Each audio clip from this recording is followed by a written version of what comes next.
Blog Talk Radio.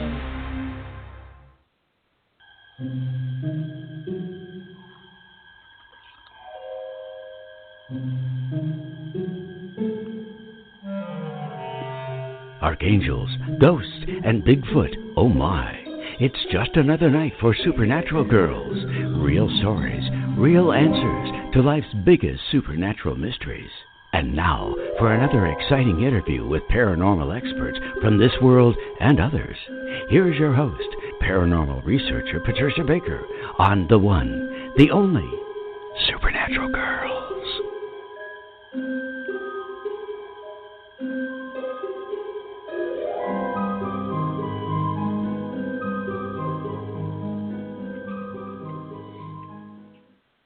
Welcome, everyone, to another exciting episode of Supernatural Girls Radio. I am your host, Patricia Baker, and guess what, everybody? You're going to be so happy to hear this because Patricia Kirkman, PK, is with us tonight. Welcome back, PK. Oh, thank you, sweetheart. Even though it's going to be for a brief time tonight, I'm just happy to get back to normal. Absolutely. I guess well, it's you've normal, been isn't missed. it? Yeah, right. The well, crazy world we're living in, it's as normal as it's going to get. Normal as it's going to be for a while. But I'm so happy to have you back here. You've been greatly missed. Sweetheart. I know people have been sending you prayers and emails and wishing you well wishes to get better quickly. And you are. You're getting better quickly. That's great. Not as quick as I'd like, but we're working on it. That's yeah. for sure. Good for you. Well, let's start with the numbers with you. What's going on in this crazy world? Well, I'm going to go back and make mention of the fact that this year is a 4 universal year, which is all about health and healing. Gee, isn't that funny? It's what we've been facing all year long. Yeah. This month, we're dealing with sensitivity, relationships, partnerships, and people wanting to get together. And everyone feels so stressed out and so stretched out. But people aren't using good judgment. Their sensitivity is making them do silly, crazy things. Remember, this is something that we could help fix if we allow it. If we keep thinking we're the only ones and it's got to be about us, then we're setting everybody up for some major falls when it comes to health and well-being. So regardless of your personal year, this month for everyone is about being overly sensitive, which can also make them insensitive. And we're seeing both issues on the street, aren't we? Can't get away from it. So that is kind of what's going on. But today, the nice part about today is that it's a point in time when we can take a look at sweet thoughts, possibly new beginnings, and allowing others to feel uplifted about what's taking place. Start caring not just about what's happening to you. Do pay attention to what's happening to others, because this isn't a me time. This is an us time. We all have to work together if we're going to get out of all of this. So that's kind of the name of the game for right now. Well, that's good. So now we know the path we need to follow and hopefully work this through faster rather than more slowly. But also, we've got a Mercury retrograde going on now, don't we? Do we have that till the 12th or something? Too. We've got a couple of things going on right now. So the most important thing that we can do is to lay back, do what you need to do for self. Yes, but take a look at the perimeter around you. It's what we do for others that's going to make a difference, because if we make it good for them, it's in the end going to be good for us. Right. That's got to share. Very true. Yeah, we do need to learn how to do that. We also need to learn how to look out for people and animals that need our help in all of this. So there's a lot going on there, too. Definitely. Yes, absolutely. Everybody's oversensitive right now, which, like all things, the main thing is our sensitivity. But unfortunately, many of us are being insensitive to the needs of others. You're watching it on the street. You're hearing about it every day. You can't turn on a show or open the computer without there being something that's dealing with the negative side. Come on, folks. We got to get together and let's raise up the vibration. Let's keep it going so we can all survive this. Yes. Just a thought. Great advice. I like it a lot, and I'm so glad you were able to join us and share the numbers, PK. This has been nice having you back. I know you're going to be listening to the show, and you know we have one of our very favorite people on tonight. Yes. Amelia Kinkade. Oh, my gosh, she's world-renowned. And what she has done with the animals in terms of communication, especially the big cats, the elephants, we're going to hear all about this tonight, and she's going to give us some advice on what we need to know to listen to our pets and the animals around us. So this is going to be a great show. I know you can lie back and enjoy it now, PK. Well, I'm going to, because I know it's going to be a fabulous show. Absolutely. Well, wait. thank you again for joining us. Well, I've enjoyed it, and the best to everyone. And don't forget, wear your masks. Yes, really. Stop fighting about it. Not worth it. Take care. Bye-bye. Okay, thanks, VK. So tonight, everybody, as I mentioned, we have Amelia Kinkade, the world-renowned animal communicator, and she's dedicated her life to the welfare of animals. She also conducts workshops to teach others the art of animal communication, and she's available for private readings. Now, Amelia's abilities, she's big time. She has been the focus of hundreds of magazines and newspaper articles worldwide, including the New York Times, the Chicago Tribune, ABC News, even here in Boston, the Boston North Shore Sunday, the London Sunday News of the World, Good Housekeeping, Cat Fancy, Dog Fancy, New Woman in England, and also in Germany. She was also on the cover in Vienna. So she's the author of a number of books, including Whispers from the Wild, Straight from the Horse's Mouth, The Language of Miracles. And you can see more about Amelia and contact her through her website, Amelia Kinkade, which is spelled KINKADE.com. Amelia, welcome to the show. Oh, what a wonderful, warm welcome. Now, am I right in hearing there are two Patricias? Yes, well, PK is Patricia. Isn't that amazing? We're just, all these Patricias, we're everywhere. What can I tell you? No, it's so great to have you here. That's why it's so wonderful. And I'm really honored to be able to join in on this conversation, because the conversation that we're having right now is about sovereignty. It's about being able to unplug from the collective, from media, from the huge amounts of fear and instability and unrest and chaos, and find this sweet silence, this depths of spirit, this spirit of God within you that can listen to the spirit of God within them. Now, you and I have had the luxury of being able to work with your dog. Two of them. How is my little patient right now? How is my little sweetheart? Thank you. I'll tell everybody, my little dog Hermes, who's a survivor of two, he is doing very well, and it is thanks to you, Amelia, that we were able to pinpoint one of his problems, because he was showing the signs of a cortisol issue, either Addison's or Cushing's.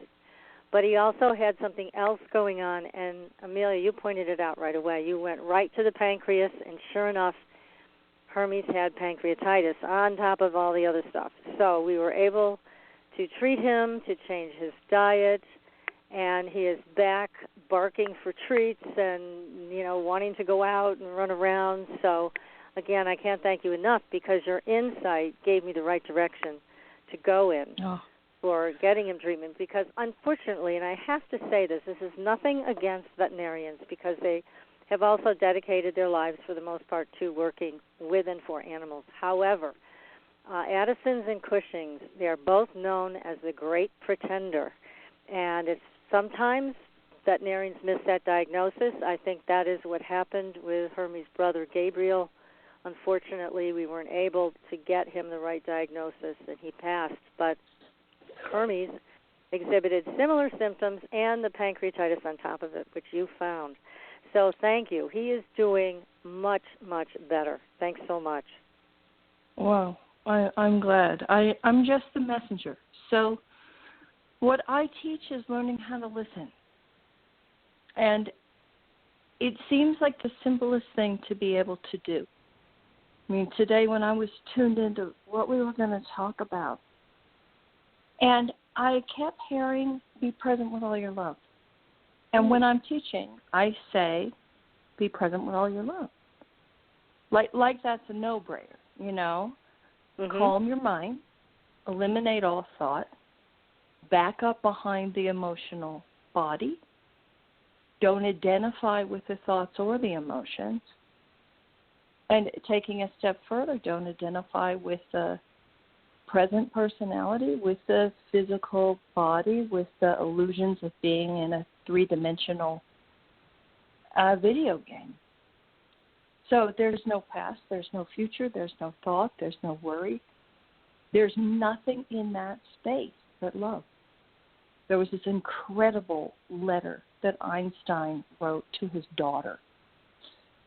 And he said the biggest mistake he ever made in his life was not being able to substitute the word love for the word energy.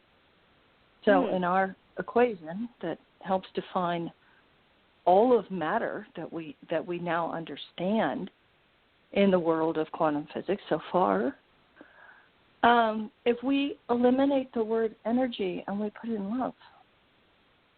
Now, I'm talking about being able to go into a part of your body where there's nothing but gratitude. There's nothing but love. There's nothing but joy. There's nothing but happiness. There's nothing but hope. There's nothing but playfulness and being excited. Just simply being grateful to be alive, to take a breath, and to be on a planet alongside such beauty. That we can live on a planet with all these magnificent animals, with all of God's creations, in all their splendor. And the flowers, the trees, the plants, the waterfalls, the stars in the sky, all of it. Then we're vibrating closer to the level that animals are already on. You know, the animals right now, you asked me about this right before we went on the show, and I said, It's really funny. You said, are the animals aware of what's happening in COVID? Yes. I was joking with a friend of mine today, and I said, my job right now, people are saying, why is my dog aggressive? Why is my cat peeing on the rug? Why is my cat, acting so desperately wanting out? They're saying, Amelia, would you tell my people to go back to work? You don't want them in the house anymore. Get out of the house. Work. That's right. That's right. So funny. And you and I discovered something that is extremely advanced. It's advanced and it's a complicated idea. And I think I told you that when I wrote my first book, Straight from the Horse's Mouth, which went through a multitude of editors at Random House, which is the biggest and best publishing house in the world. Yes. The final stage of that is going through the legal department. There were a couple of things that got cut out of the book. One of them was about vaccines. I called it the prickly pear.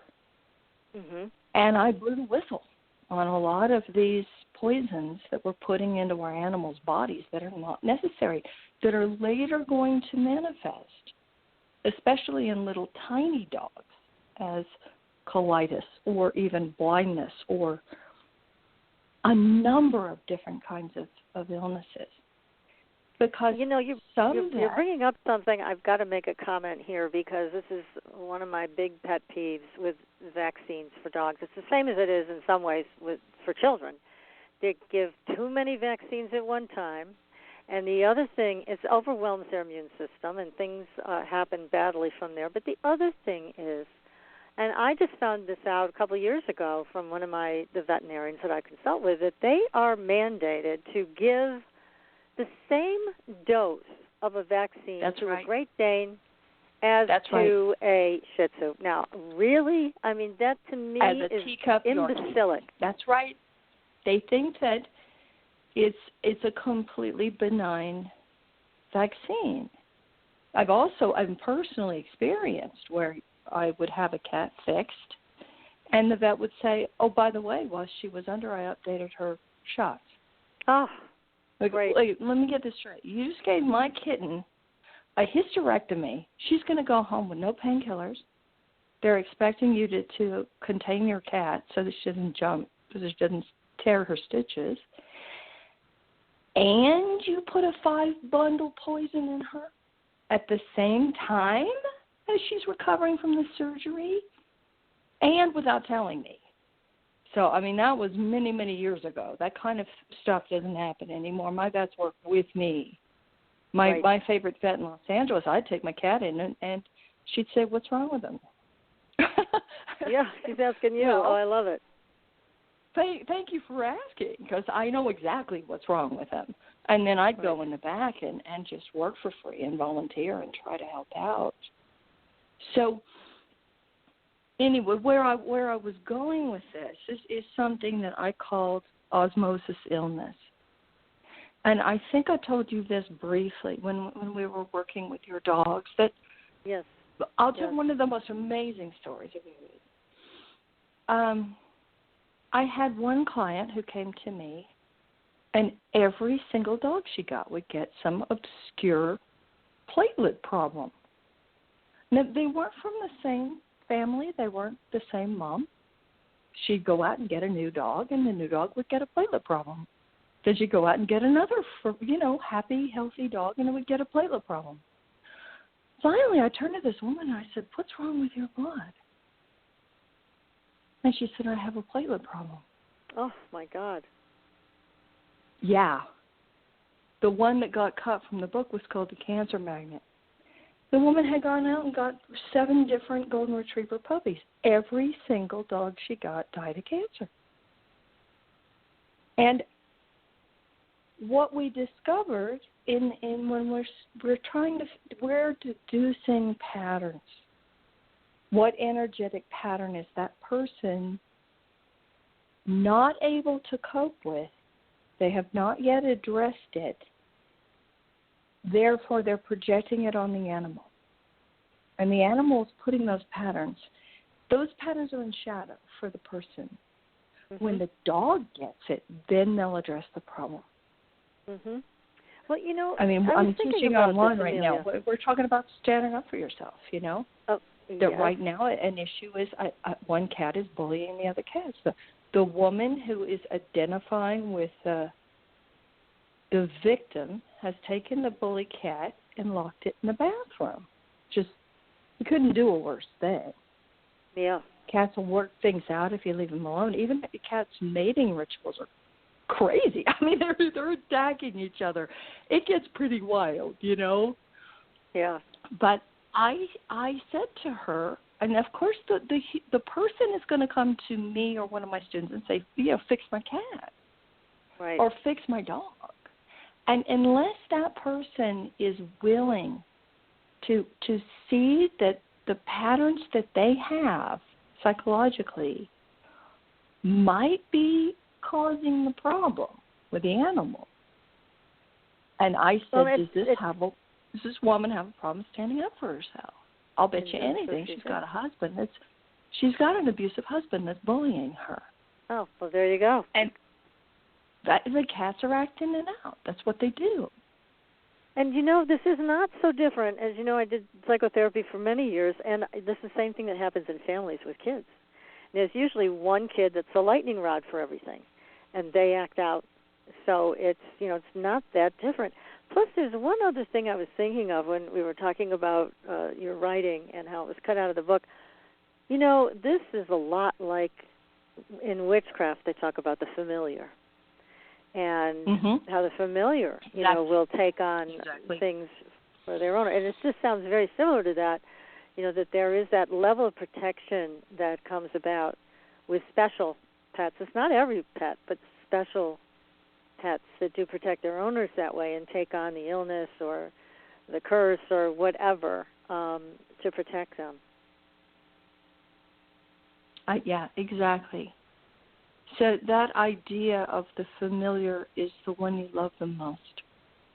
Okay. And if we look at any of the mythology where it's going to be the one who loves the hero the most.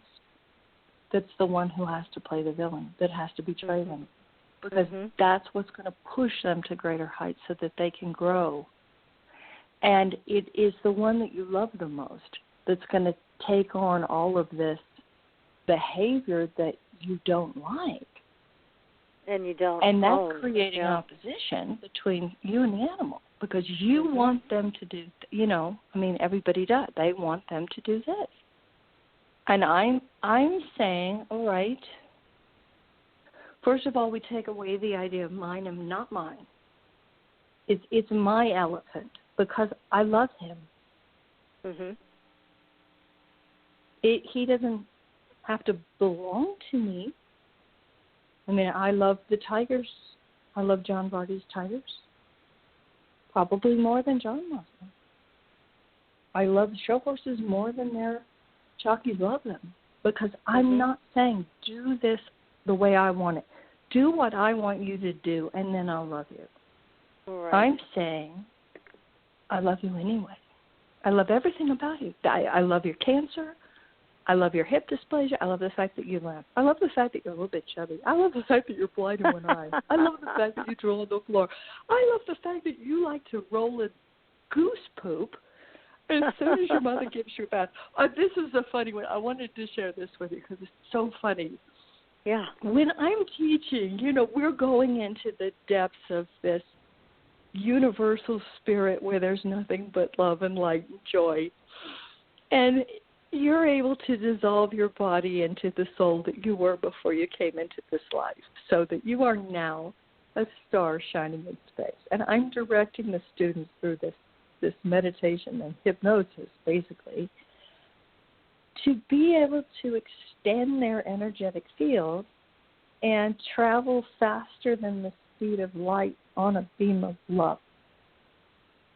To join forces with this other animal's heart.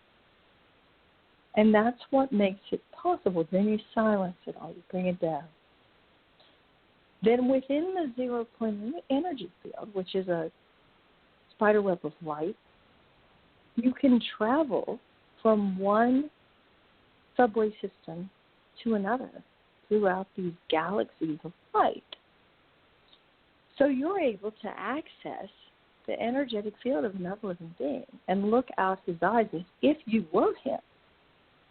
And feel, in your case, I'm going to feel what Gabriel feels. I'm going to see what Gabriel sees. I'm going to love what Gabriel loves. So it's this incredibly spiritual, beautiful, meditative trance. So this last time I did it, and the animals always get the best of me. This is what makes this story so funny. We're doing this. The students are crying, tears streaming down their faces. They're all in deep, deep meditation, and we have in front of the class a poodle.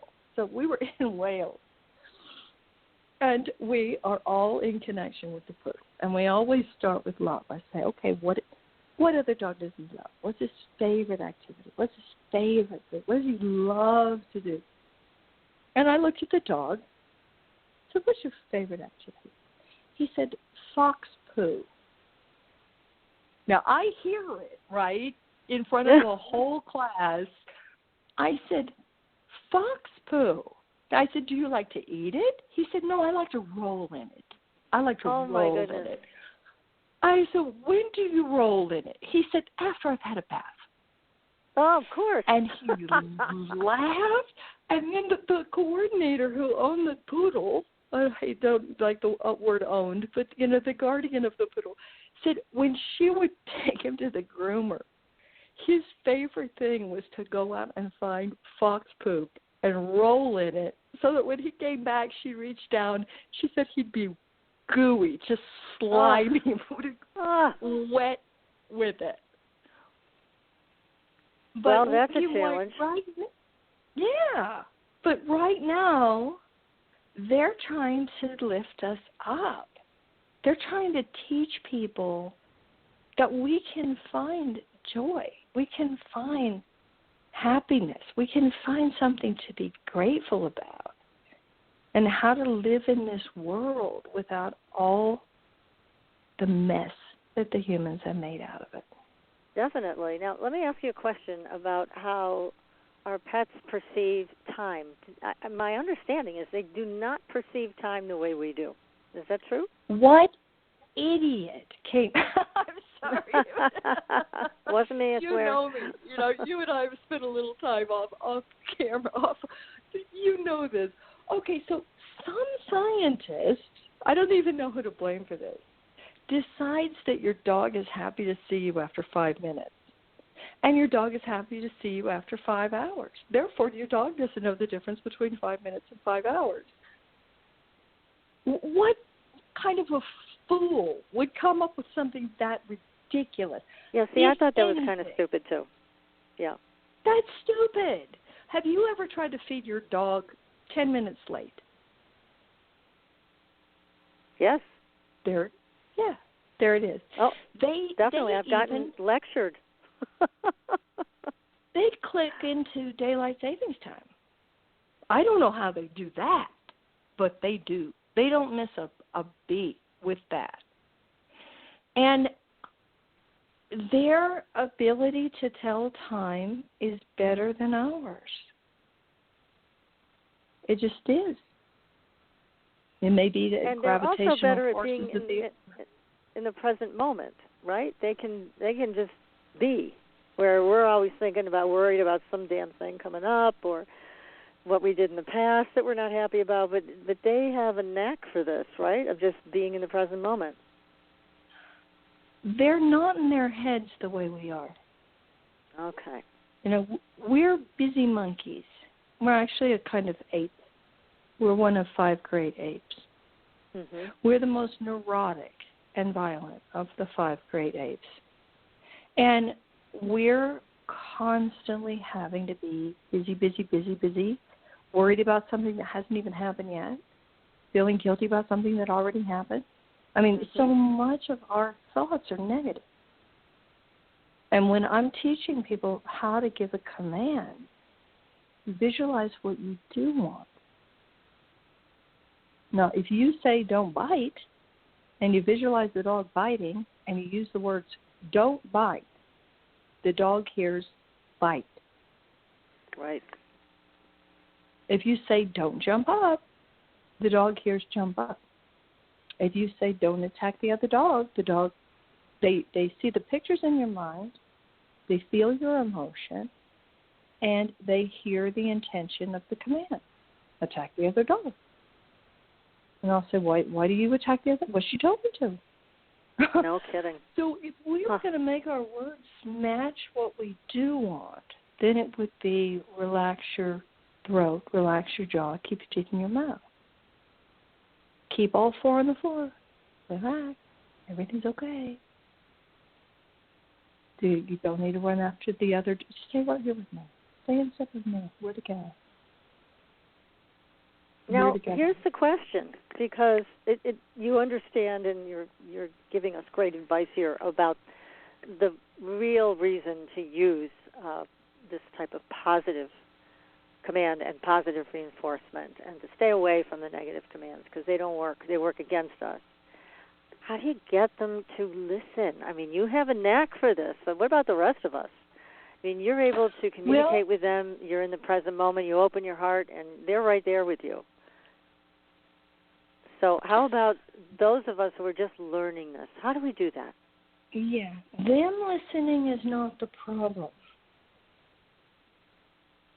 If we were to listen, I mean, I'll give you for instance. I have a dear, dear friend in Dallas, and when I have stayed with her, she had 4 dogs that barked a lot.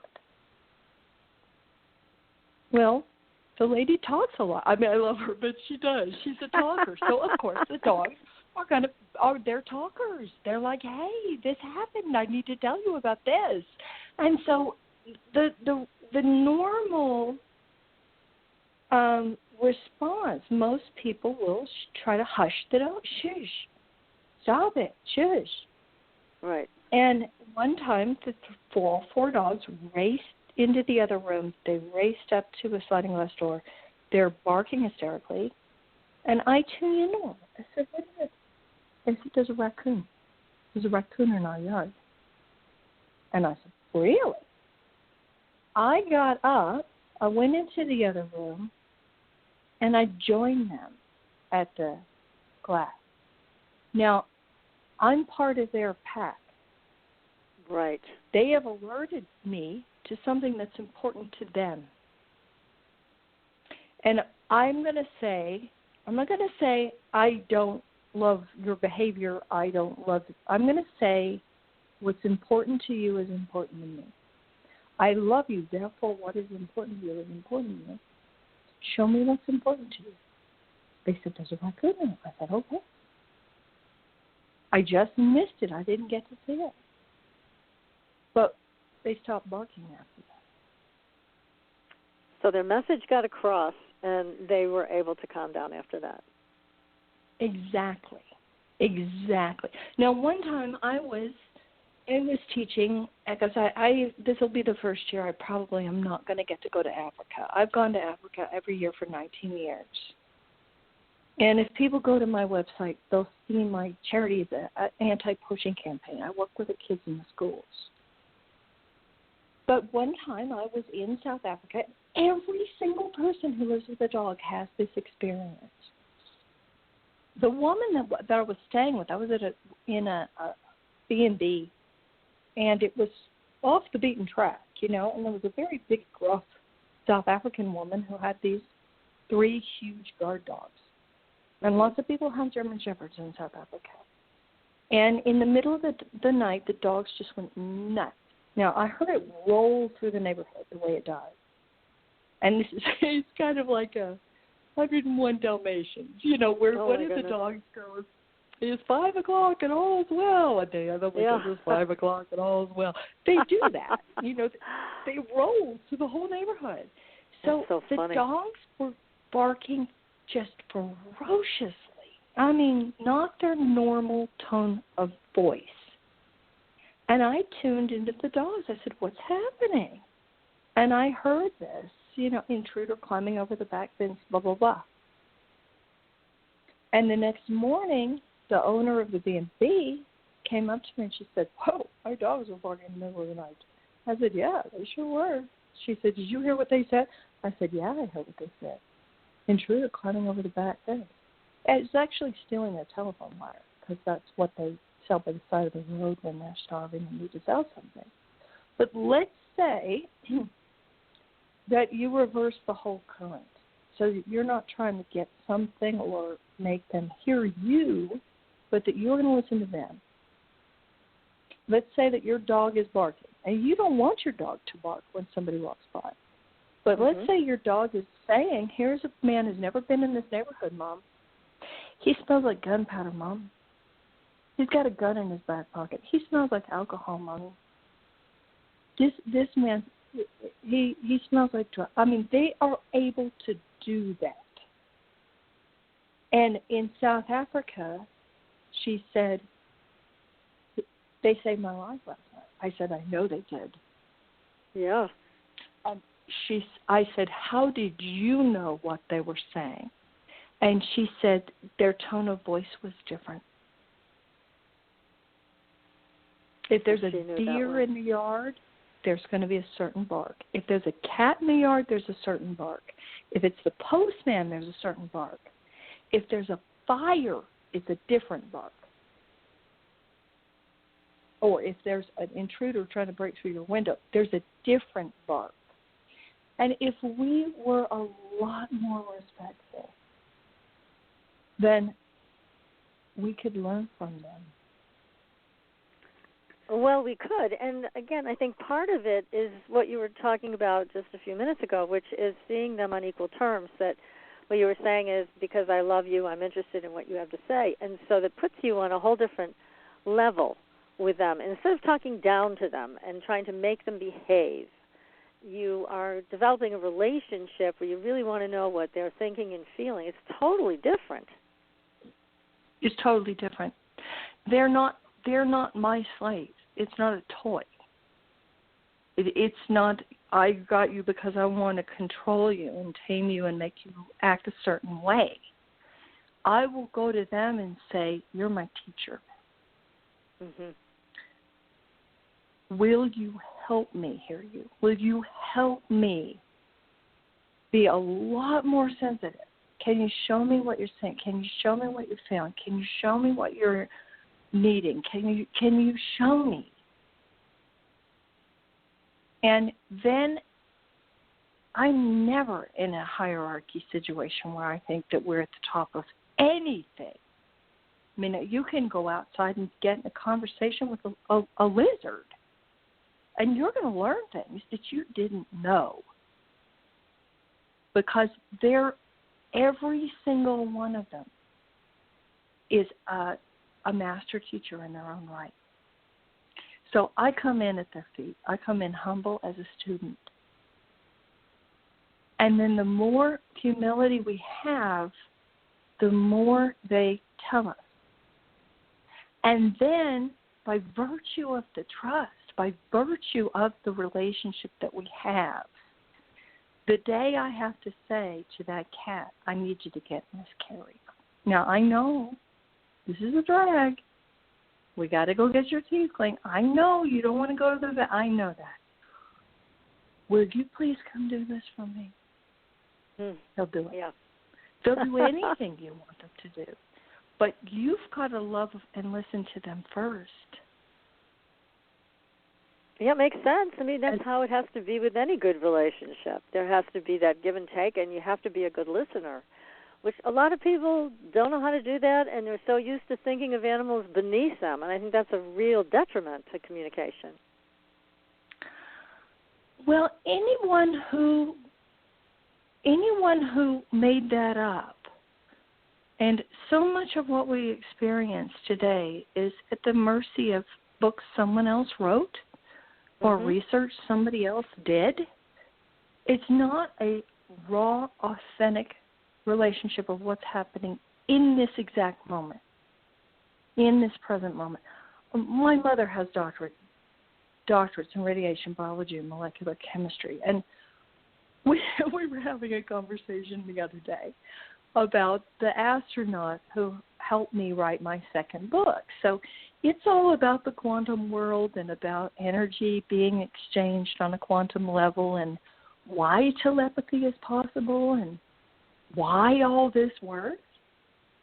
So Captain Mitchell gave me the terminology for the language of miracles, which is based on his latest theory, which is based on what Einstein was working on when he died. So Ed finished Einstein's unified field theory, and in his spare time for fun. Yeah. And he also mentored me in his spare time for fun because I was his last protege and I was his last guinea pig before he went up onto the ship and back to higher ground. So one of the things that Dr. Mitchell said is that just because it happened once and it never happens again doesn't mean it didn't happen.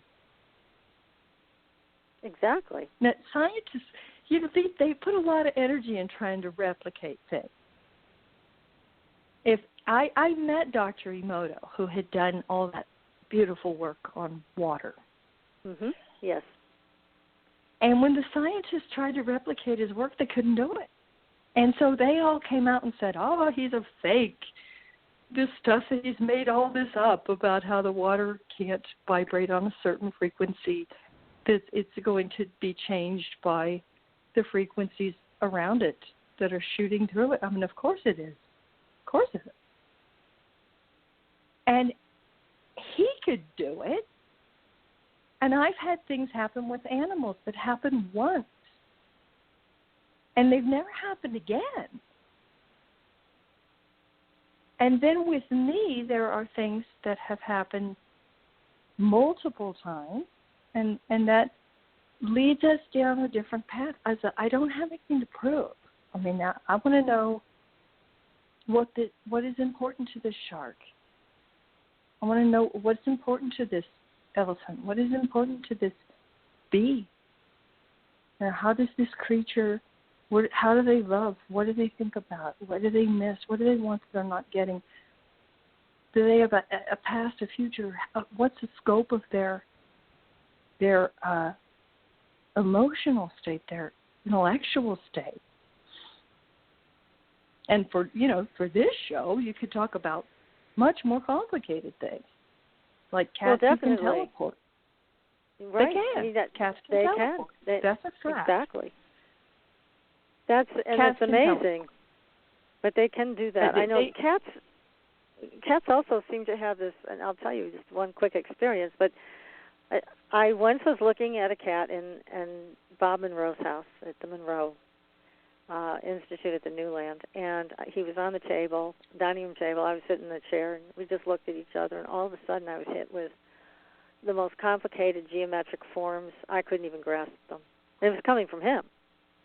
And it really taught me a lesson about how advanced they are. And it's like we think we're above them. I got news. We're not. If anything, we're below them. So, and I'm sure you know, because of all the things you've done with animals through the years, that this is not uncommon. And a lot of cat people know that. And I don't think that it isn't that well hidden. And on the simplest of terms, when I had Rodney, that was the start of my first book, Straining Horse's Mouth. One night I had hurt my knee that day. Mm-hmm. And there wasn't a cast on it. I don't even think I was limpid. It just hurt. I'm a dancer, and I've been dancing, and I twisted it the wrong way, and I messed it up. And I wake up in the middle of the night, and Rodney is on that knee. He's sound asleep on that knee. Mm. And actually, he wasn't asleep. He was working his mojo on my knee. And the next day, my knee was healed.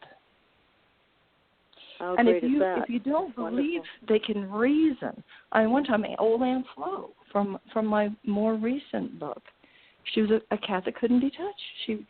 I got her when her entire back was missing. Oh I was up I was teaching in Wyoming with Sioux medicine men during 9/11. And this cat dragged herself through the house and got in bed with me. Oh, my God. Yeah, her person was Susan Turnip McElroy, who wrote Animals as Teachers and Healers. That's a New York Times #1 best-selling book. This isn't the kind of person I'm going to go to and say, Susan, I want your cat. That book was about this cat. This cat cured Susan of incurable cancer. This cat had already cured herself of leukemia. She dragged herself through the house, put herself in my bed. I wake up in the morning with her in my arms. Oh. And I thought, I have to have her. How am I going to tell Susan I have to have your cat? She went to the vet that day. Sorry, this is gross, but everybody who has animals knows we go through things like this. She'd been attacked by one of the dogs, and her back was abscessed so badly it exploded. Ugh. And her entire back was missing from the base of her neck all the way down to her tail. She came home from the vet, and I could see layers of muscle in this cat's body. Mm-hmm. And Susan said, I want you to have my cat. Really? I flew her from Wyoming to Los Angeles to die because I thought, all right, there are lots of other animals in the house, and she's being, well, Susan's probably not listening because I don't want to say anything that sounds so awful, but she wanted this cat to fit into the other parts of the family and be submissive. And that's not who Flo is. You couldn't touch her. She was like she was like a little shredding machine. I mean, she was dangerous. Oh, my gosh. And I took her home thinking, all right, we've got maybe 48 hours. And I want her to die in a place where she's completely and totally unconditionally loved. And I put her up in this cat perch. I'll never forget this. She could only move her front arms. And I said, you know, you're really beautiful today. You're having a really good hair day, Flo. You look fabulous. And she stretched her little arms out, and she looked over her shoulder at me with this look on her face like, at long last, someone noticed. And I just started pouring in the healing. You're perfect in every way. The presence of God is in every cell of your body, healing you at lightning speed. There's nothing that can't be done with the amount of grace and glory and beauty that you have access to. A miracle is taking place right now.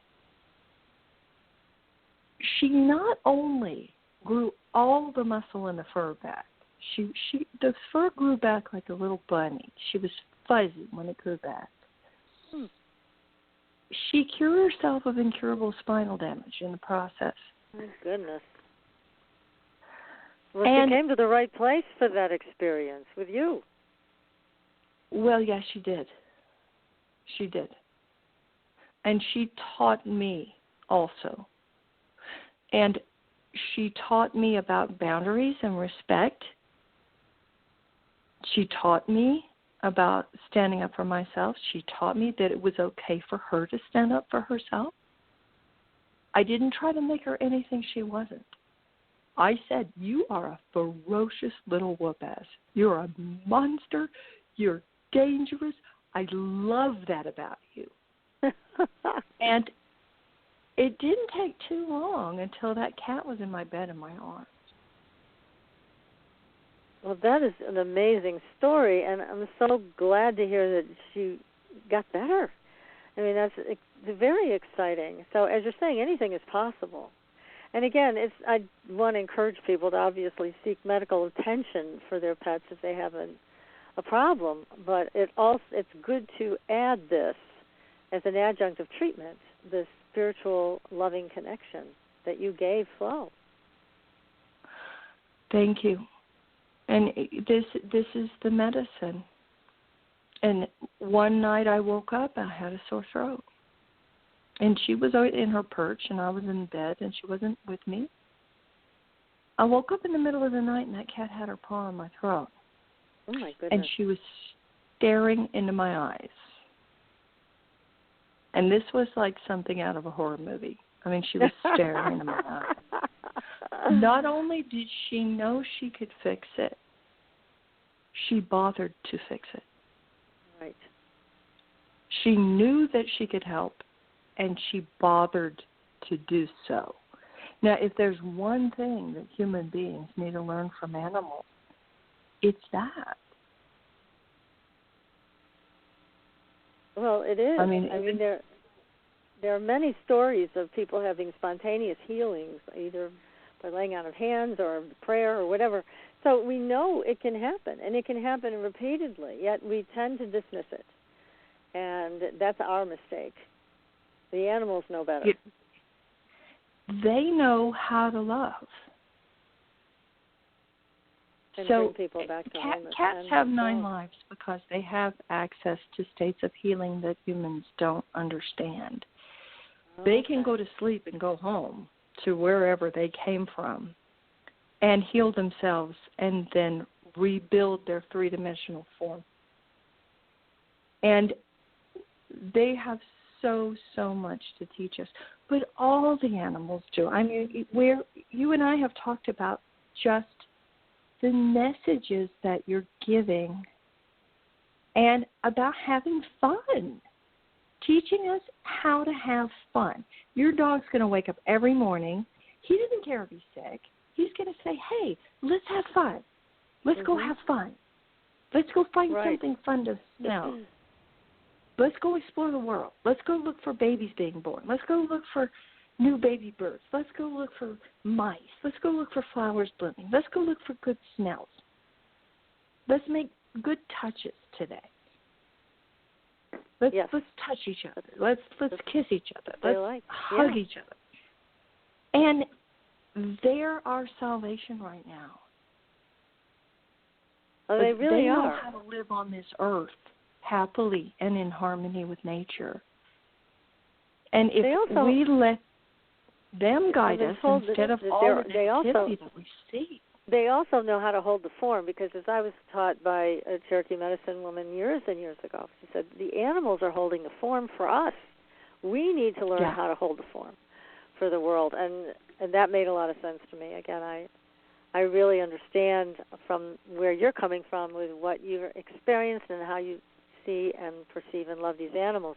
And that's really the only way that to be with an animal. But we're going to take a very short commercial break, and we're going to come back, and I want to ask you about Africa some more, and the elephants and the tigers and lions and all of these big cats and big animals that you've had experiences with. It's so exciting.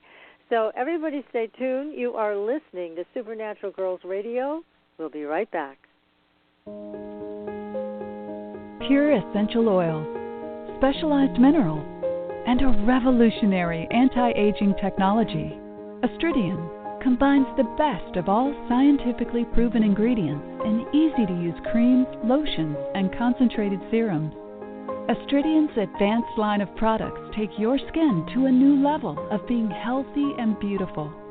We offer a variety of collections that address all your skin concerns. The Essential Anti-Aging Series treats and moisturizes your skin for a long-lasting, younger look. The Multivitamin Series promotes healthy skin with high-quality vitamins and minerals. The Sports Series restores skin from cellular damage and stress. Astridian also offers a revitalizing solution for hair and a professional series for doctors and medical spas. Visit astridian.love today and begin your new journey to healthy, beautiful, youthful skin. Astridian, beyond your expectations. There are a lot of psychics out there. How do you decide which one is right for you? You look for someone who empowers you, who's practical and spiritually connected, who says, here are your opportunities, here are your challenges, and here's a way to deal with them, and then gives you your own toolbox to make your life everything you want it to be. Hi, I'm Corby Mitleid, and that's how I work with you. As a certified professional tarot reader, I've helped thousands of people for over 40 years through my toolbox. Cards, past life retrieval, numerology, spirit guide conferences, and mediumship. Whether it's career, relationships, finances, or your spiritual road, together we can replace your confusion with clarity. And you'll probably find a little laughter along the way. Visit me at CorbyMitleid.com to find out how to cross your bridge from fear to fearlessness and fly. And tell me you found me at Supernatural Girls for a special gift with your reading. Corby Mitleid, the practical psychic for catching your tomorrows today. Find me at CorbyMitleid.com. That's CorbyMitleid.com. Your property tax bill. Have you seen it lately? It's frightening. Your property taxes are going up while your home value is going down. It's time to fight back and win. For the real truth about the property tax system, get attorney Pat Quintilian's book, Are You Getting Screwed on Your Property Taxes? How to Find Out and How to Fix It. Attorney Quintilian answers all your questions and gives you the facts you need to fight a property tax bill that is spiraling out of control. You'll also read about what happens to property owners who don't check their property records, only to find out too late they're taxed on square footage, fixtures, and even buildings that they don't own. Is this happening to you? Learn your rights. Buy attorney Pat Quintilian's book today. Are You Getting Screwed on Your Property Taxes? How to Find Out and How to Fix It. Available on Amazon.com. Are you frustrated with endless mantras, affirmations, and processes that promise to align your life with your dreams, only to find yourself years later in the same space where you began? Do you feel like you must be doing something wrong because nothing seems to be working? Don't you just wish that someone could shift your consciousness for you and your life could align with your desires without all the effort? Well, your wish is about to come true. Hi, I'm Carrie Cannon, and I have a gift that allows me to align the consciousness of others to be in harmony with their dreams. The best part is, it requires no particular effort on your part. Upon listening to a consciousness alignment, people have reported instant energy shifts, financial windfalls, soulmate connections, healed relationships, physical healings, and more. To gain access to a free trial offer for my entire Manifesting Miracles library of consciousness alignments, go to commandmiracles.com now for details. Again, that's commandmiracles.com for information about our free trial offer. That's commandmiracles.com.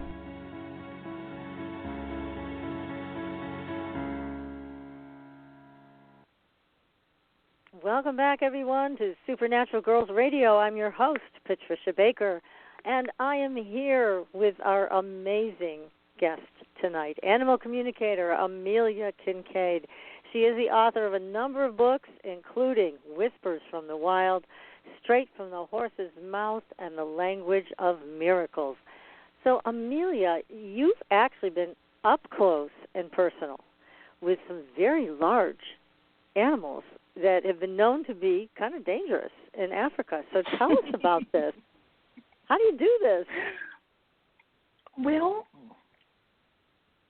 we're going back to that level of respect, and that's not something that they are used to. That's not how they've been approached in the past. And one time I was leading my safari and connecting with a hippo, and the hippo said, "What's wrong with your eyes?" I said, "What do you mean?" And she said, "I thought all humans had metal eyes." I said, "Metal eyes? What are you talking about?" No one had ever looked at her without a camera or binoculars. Oh, my goodness. So even trying to take the picture is something that's like a conquest. It's something that they want, as opposed to showing up and saying, "I'm here for you. I'm here for you. And what do you need? What do you want? What can make your life happier? What's going on here?" I'm not going to tame the tiger. I'm not going to make the tiger less aggressive. I'm going to say, what's upsetting you? And this, again, because we were talking about commands. Ask why. It's not, make them stop peeing on the rug, make them stop biting, make them stop this, that. Why? Why are you nibbling on your itchy wrist? What's going on there? Why are you doing this? What is your point of view? What do you want that you're not getting? What's making your heart ache? What are you sad about? What are you lonely about? What are your regrets? Now, I'm going to approach them not only as if they have the intellectual and emotional scope of a human being, but far more. Far, far more than we do. And if we aren't able to connect with them and receive information, how dare we? How dare we judge what they're capable of? So part of it is simply that. If we go out, when I take my students out on safari, the lions come to the truck. I mean, one of the most amazing things. And granted, it never happened again, but it happened once. Leopards are one of the most elusive cats in the world, and people go to Africa to see the leopards. And you can drive for weeks and never see a leopard. And One of the things that I noticed is that if anybody on the truck was fighting, one time I had a student who brought her 2 little boys and her husband from Switzerland, and I love them all. They're really dear to me. But the dad was having problems with one of his sons. And we went out on the safari that night, no cats, no lions, no leopards. The next morning, no lions, no leopards. They're still mad at each other. The next night, No lions, no leopards. I pulled these two guys aside and said, listen, if you don't fix this problem and sort this out right now, we're going to go through this entire week and we're never going to see a lion. The cats will not come to the truck if there's negativity.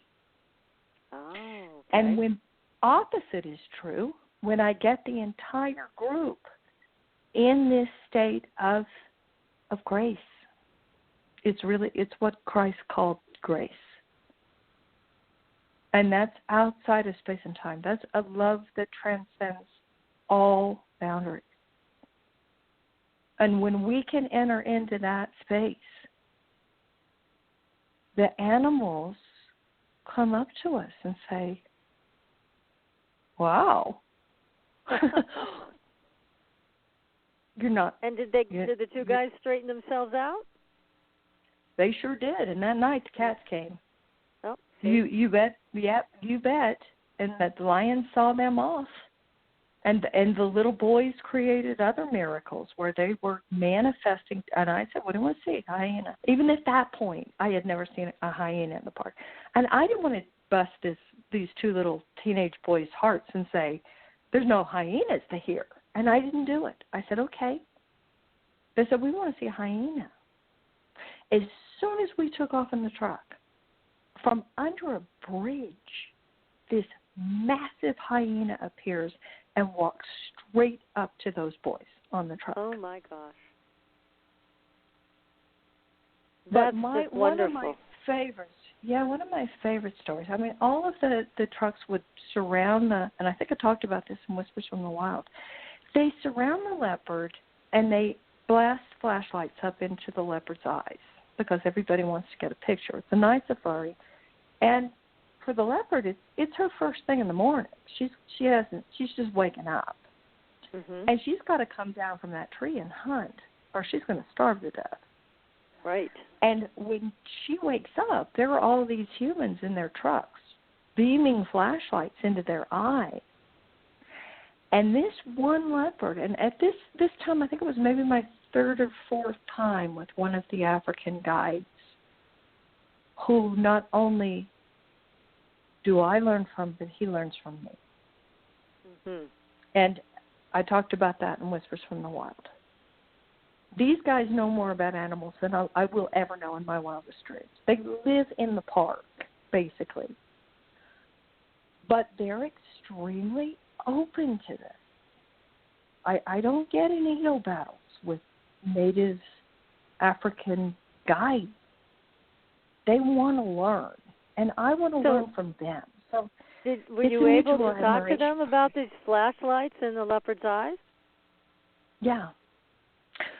The leopard was looking the other way, and I did my slow blinks. There's a whole series of things called calming signals. She turns her head, looks at me, says, well, who's it coming from? She says, it's me. And I said to the guide, let's drive off, leave her. And she said, Amelia, come back when all the other cars are gone. Ah. There you go. And I said, okay, you're going to come down when all the other trucks are gone. And usually the guide won't drive away. And Josephat and I are extremely in sync. He's just got a heart of gold. He said, let's drive off. Let's leave her. And I said, okay, let's leave her. We had gone off to have our little sundowner picnic, which you do in the middle of every safari. And he was the one who said, pack up right now, Amelia. And I said, what is going on? What? He said, she's out. I said, how do you know she's out, Joseph? He said, she told me. Oh. So he was listening for her. Oh, my goodness. Yeah. We got in the truck. We went back. And she's standing in the middle of the road waiting for us. Now, we're the only trucks there. Here she is, standing in the middle of the road. They don't do this. This is not what leopards do. And then she looks up into the tree. She said, Amelia, are you alone with your students? It's just you. I said, it's just us. She said, good, I want to show you something. she looks up into the tree and she made this little click noise. She went, 2 tiny cubs fell out of that tree. Oh, my goodness. And the cubs are walking toward our truck. And then, now this is impossible, right? This doesn't happen. Then she looks out into the bush and goes, ooh, ooh, ooh. I said, no way. No, this can't be happening. No way. Joseph said, you hear it? I said, yeah, she's calling her husband. Oh, my. Then a huge male leopard steps out of the bush. We have him, his wife, and the 2 kids taking a private meeting. Now, this kind of thing happens to me every day. And unfortunately, most of it doesn't get captured on camera, because if you had that agenda to capture it, there's something running counter to the authentic beauty of the moment.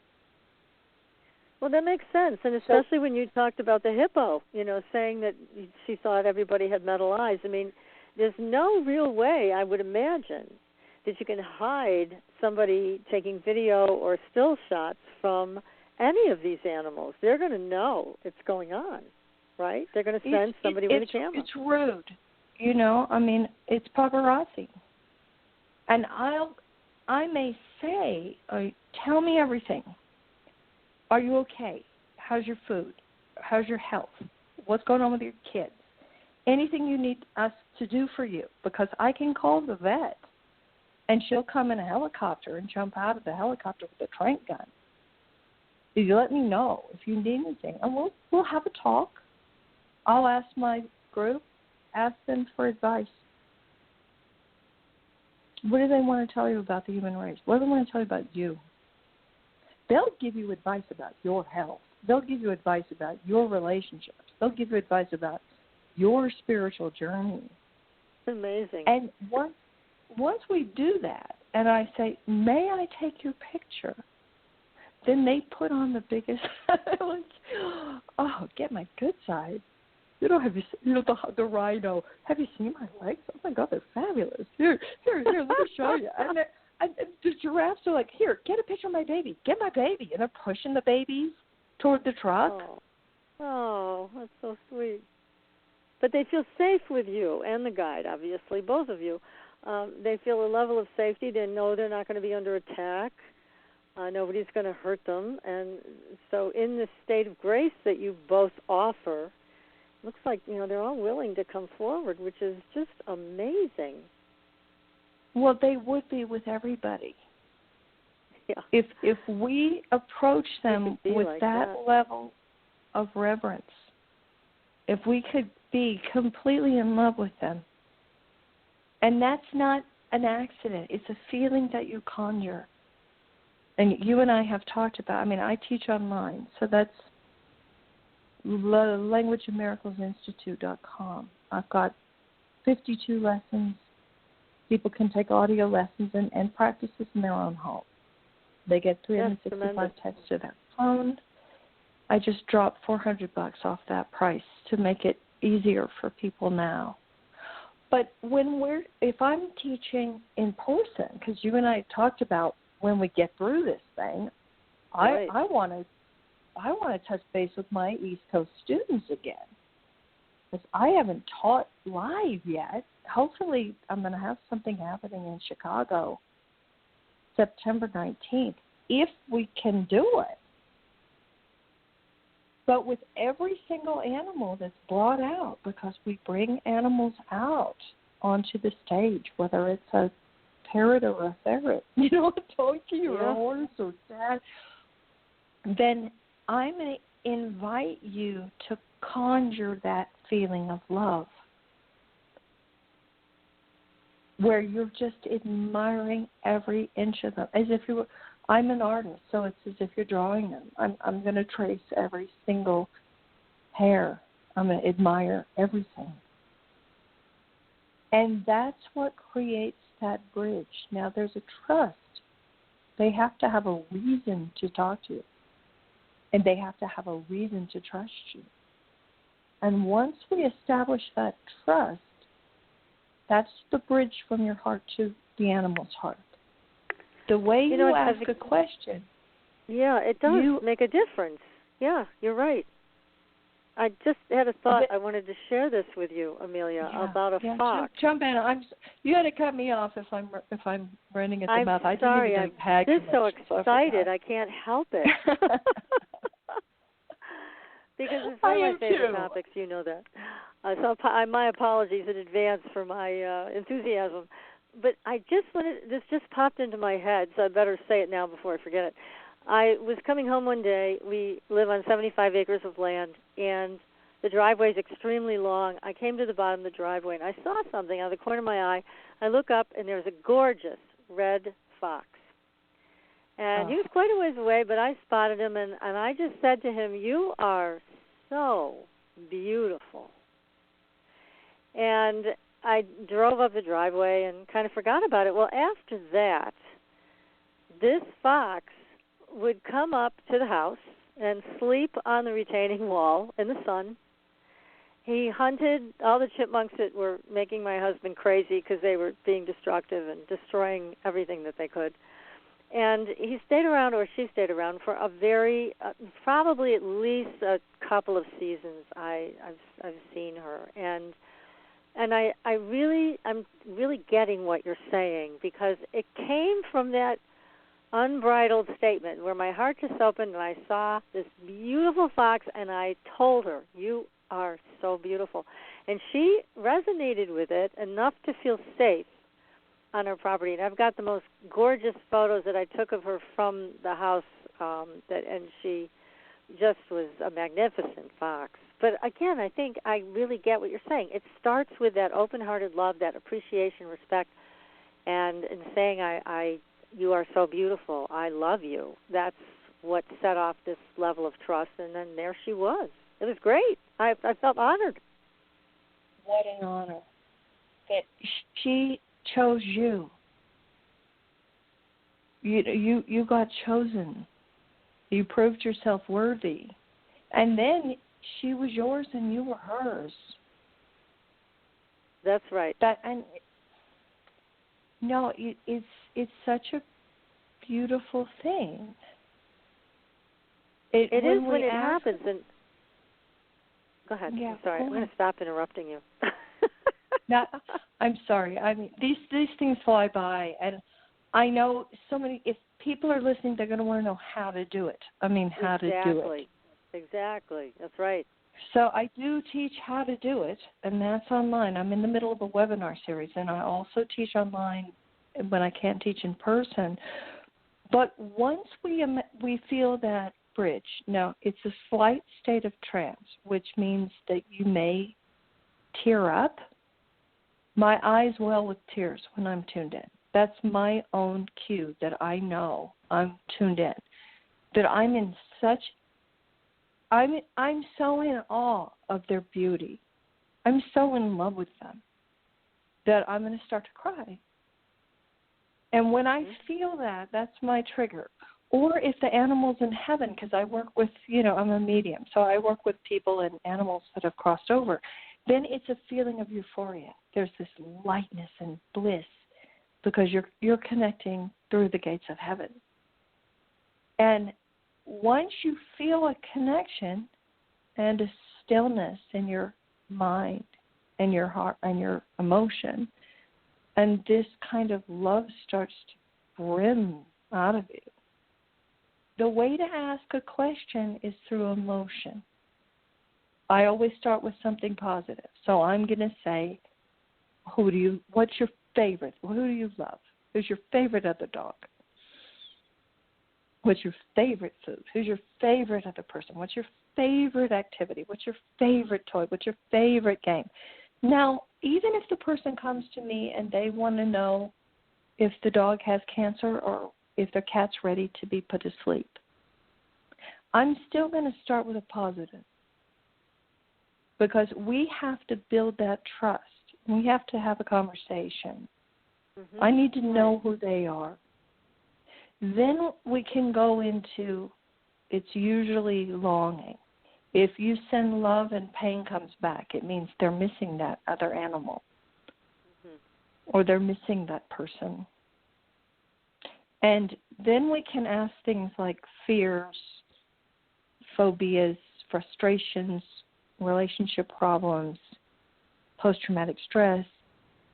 And then we do the body scan, which is what I did with yours, where it's Star Wars terminology. There's a disturbance in the force.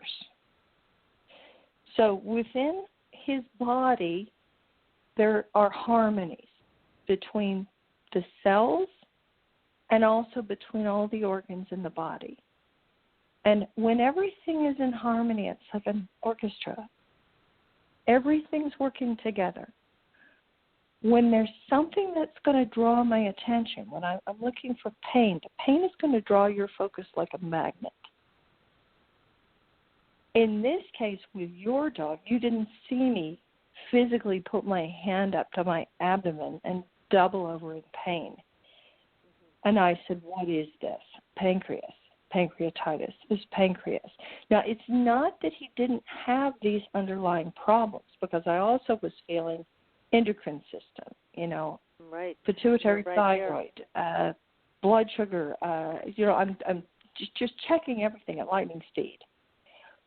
But what will draw your focus is the strongest of those energetic fields, because it's an electrical field that you're dealing with. And you're looking for pain. So that's easier to find than asking something benign, like what color is your food bowl? Or if they're in a lot of pain, then it's like a hurricane of electrical charge. Right. No, that's very important because, again, you bring your pet to the vet. You don't know what's wrong. You hope the vet's going to figure it out. But it's so important to find out from your pet directly if you can. And that's why I encourage everybody to take your course and learn how to do this. I mean, I know this audience, Supernatural Girls, probably everybody in it is just in love with animals.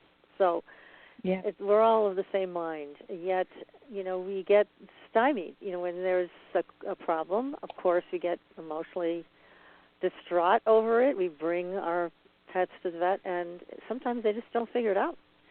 So it really helps a lot to have some kind of indication from your pet directly, and I know that's what you're so great at teaching people how to do.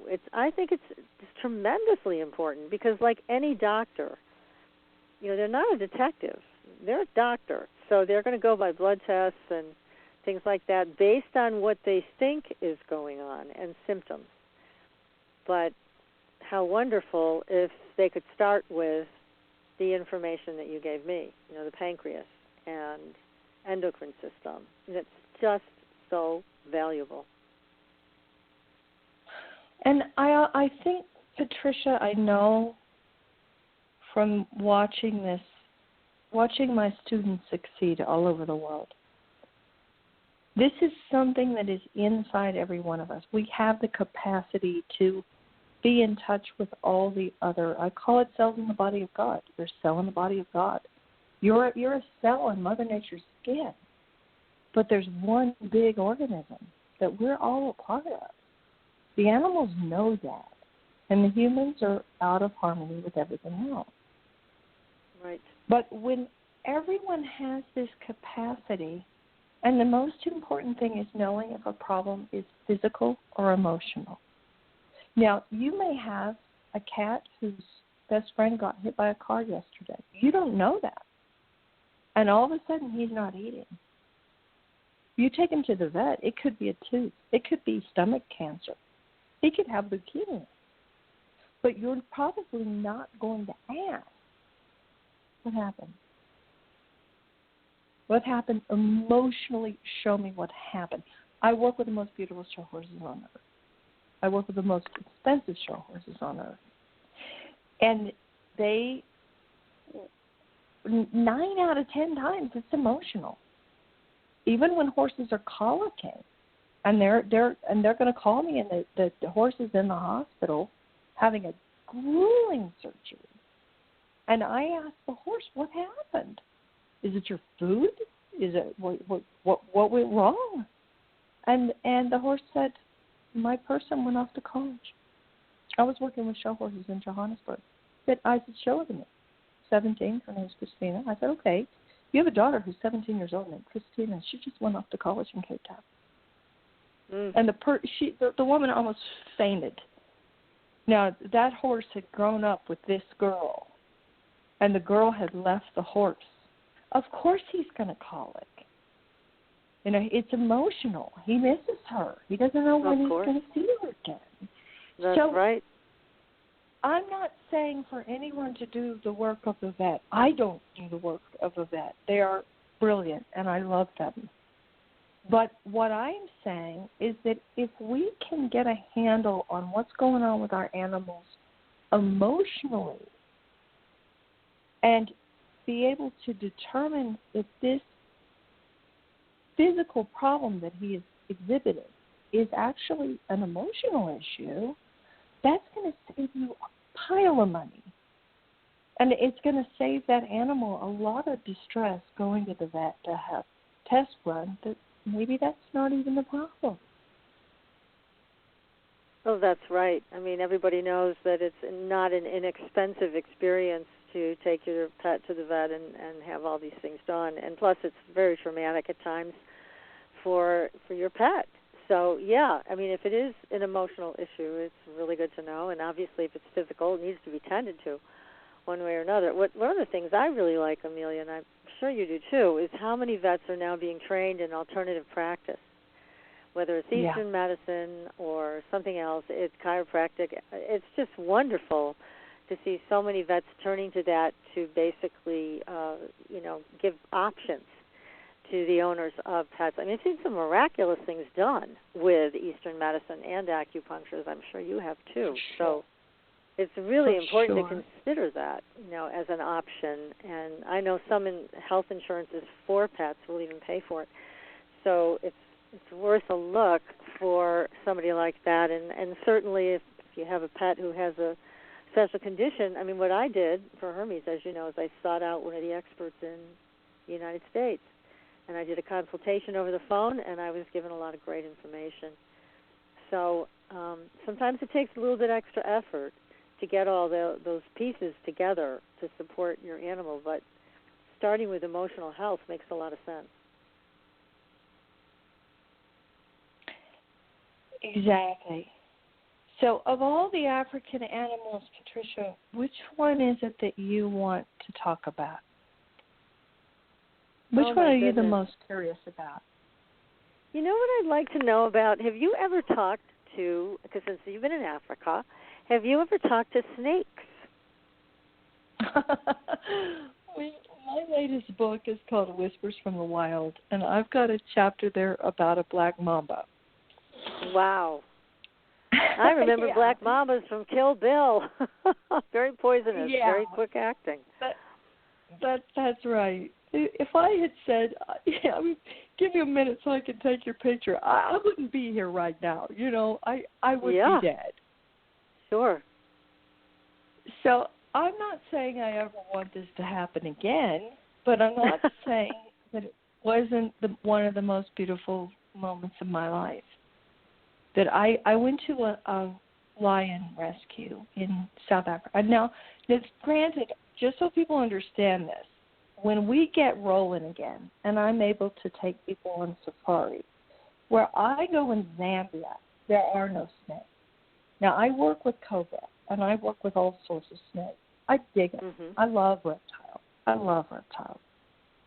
And I like to have them in my workshops because if people can work through a level of fear, sometimes they just have an incredible breakthrough. I mean, one time I was teaching on the Isle of Man in the UK, and I had a snake that had come from a school. Now, no one in the room knew that the snake had come from the school. She was a completely helpless little snake.